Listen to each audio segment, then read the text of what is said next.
Dynasmon X is one of the cheapest super rares in Special Booster 2.0, and it's not just this super rare but also the Ace variant as well. That being said, if you're wanting to get into the Digimon card game and spend next to nothing on a deck, is this deck viable to try? In total, this deck is easily under $30 for any player to construct. And due to time constraints, I've been mainly concepting this deck and haven't done too much testing. But who knows, it could be something you try out and expand upon with your own personal techs, and more. Dynasmon X is the first card to go over for this deck, and this card is cheap. Like, valued a quarter cheap. This Digimon has a Digivolution cost of 4 from a red or yellow level 5 Digimon. It has Raid and Blocker, and can also Digivolve from a Dynasmon for a cost of 1. When Digivolving and when attacking, once per turn if Dynasmon or x-antibody is in the Digivolution sources, trash your opponent's top security card, and this Digimon gets plus 6000 DP until the end of your opponent's turn.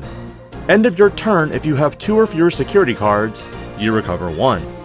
The benefits for this Digimon are maximized when you have either of those cards underneath. But personally speaking, I feel if you're running a deck that trashes your security, frankly, if you don't draw the x-antibodies and you bank on them not being trashed, you're likely going to be trashing them instead. Which is why for my variant of the deck, I save you the money on these cards by not running them at all. Instead, if you want to proc this effect, you will be heavily dependent on having Dynasmon in the sources.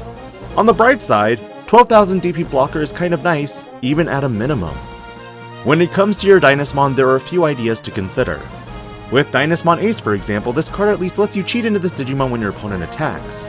And because you trash the top security card, you may have potentially trashed enough cards to gain blocker and that plus 4000 DP. Not to mention, you DP reduce your opponent's Digimon.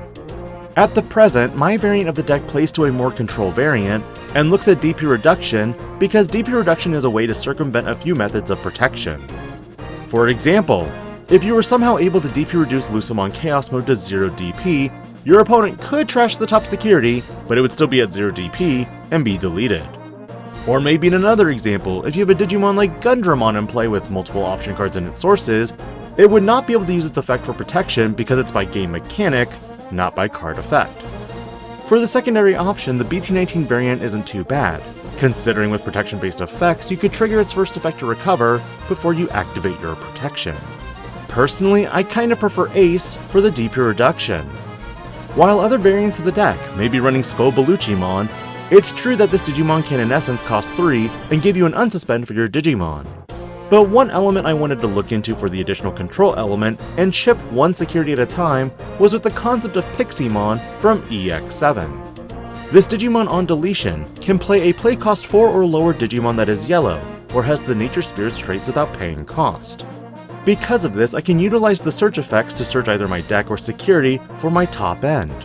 But its when attacking effect could be devastating in combination with Dynasmon Ace in order to cause effectively a DP reduction of minus 10,000 DP. And while you may be thinking, that's not enough to do a lot of damage, it's because of certain other cards in the deck that get you hilarious interactions. The card trash from security could be a make or break for your attack for a few reasons. Take Revelation of Light for example. When this card is trashed from the security stack, you activate its main security effect. That is, all of your opponent's Digimon and security Digimon get minus 5000 DP until the end of your turn. Meaning if you trash it yourself, instant blanket an additional minus 5000 DP to your opponent's board, or minus 15,000 DP on a specific target. But the main effect can let you cheat a yellow level 4 or lower Digimon from among your security without paying cost. And if you have a Tamer with Kari Kamiya in play, you place this card at the top of the security. Value number 1. Dragon's Roar is the second option card in which when it's trashed, you delete one of your opponent's Digimon with 6000 DP or less. So after all is said and done, you can effectively clear a 16,000 DP body. And since Dynasmon has Raid himself, your opponent better have a lot of protection. On the flip side for this card, if you're at 0 security, you get a recover 1. And immediately I'm reminded of Bankai from Union Arena. The main effect of this card trashes your top security, and one of your opponent's Digimon gets minus 6000 DP until the end of their turn. Then if you have 2 or fewer security cards, it goes to the bottom of your security. Considering this card doesn't necessarily need the requirement if you have a yellow Digimon with data or the Witch Only trait, this is huge value number 2. So the question, how can you manipulate the security with these powerful options? The answer, of course, lies in BT19 Wizardmon X. This Digimon on play and when Digi-evolving may add the top security card to the hand. Then if you have Wizardmon or x-antibody in the sources, you may place one cost 5 or lower yellow or purple option card from your hand as the bottom security card. Security manipulation just got real. And with all of these tools and fun interactions, what's my proposed deck list look like? Right off the bat, Kiaromon dominates the level 2s, 4 of which gives your Digimon jamming when a card is removed from your security stack. But the last option is if you have another Digimon, you draw 1. Yellow eggs for this build could be interesting considering you could go with deep production eggs like Koromon, or even give your Digimon blocker if it has 2 or more colors. With level 3s, Candlemon is your primary searcher with a protection effect, adding a lot of your line including itself and even Patamon. The only fail to find items in this case would be Tapirmon, the options, and the tamers. Tapirmon on play can trash the top security card to gain 1 memory, which could be kind of useful with Piximon if you're stealing the turn and being a little cheeky. The most expensive card for this deck profile is going to go to the promo Patamon, but with so many reprints of this particular card, this sets you to a nice $5 a copy, if even, to search your security stack for a yellow or black card with 2 or more colors, meaning your option cards are also fair game.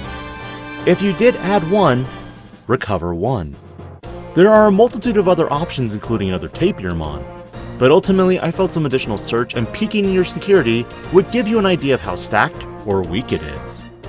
Wizardmon fills out the entire level 4 line.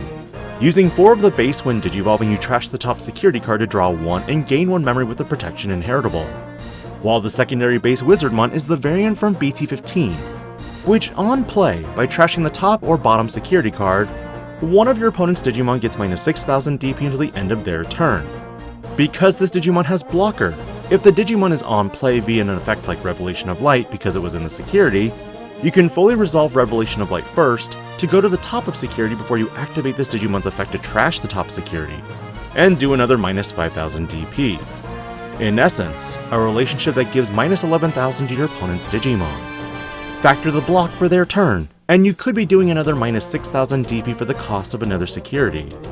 But because my variant of the deck does not run X-antibody or protoforms, the Wizardmon X doesn't feel as valuable, and as a result I lean more on the BT18 variant to keep me protected. Mistymon comes in to help with more deep production and has barrier, but it's also the only level 5 I run that gives me that unsuspend effect when a card is removed from my security stack. You could run Skullbaluchimon, but I definitely find the use of Piximon amusing. With Dynasmon, I finalized on 4 Ace and 3 X-antibody variants, though again, you can adjust this to your own preferences and entertainment. Though I don't run any level 7s because this list goes for keeping your opponent's board clear, I don't run anything else higher because if I did, it'd be more aggro and probably be Blitz Omnimon, or for additional meme factors, Jesmon GX. Option-wise, this list doesn't use any consistency options. Should it? Maybe. But for the maximum effect of dealing with your opponent's board states, the 4 copies of Revelation and 4 copies of Dragon's Roar is where I ended up at. With the Tamers being 3 copies of Kari Kamiya from BT15 for memory fixing, and also hitting my opponent's Digimon with the security tech -1 when it's trashed. And because I'm doing security trashing, TK and Kari is another great tamer to give me more mileage on memory on my turn. Again, I'm not saying this deck is a competitive deck to take to an event. Frankly, the concept of Dynasmon feels like it's lacking something still, because security these days can get chipped hella fast. What were your thoughts on Dynasmon and Dynasmon X cards released in Special Booster 2.0? And do you think this type of deck could be a great way to introduce new players to the card game? Let me know what you'd change, and I'll catch you next week on another build. As for the rest of this week, it's all discussion points in regards to reviews and more. This is DIGI-PANDA, logging out.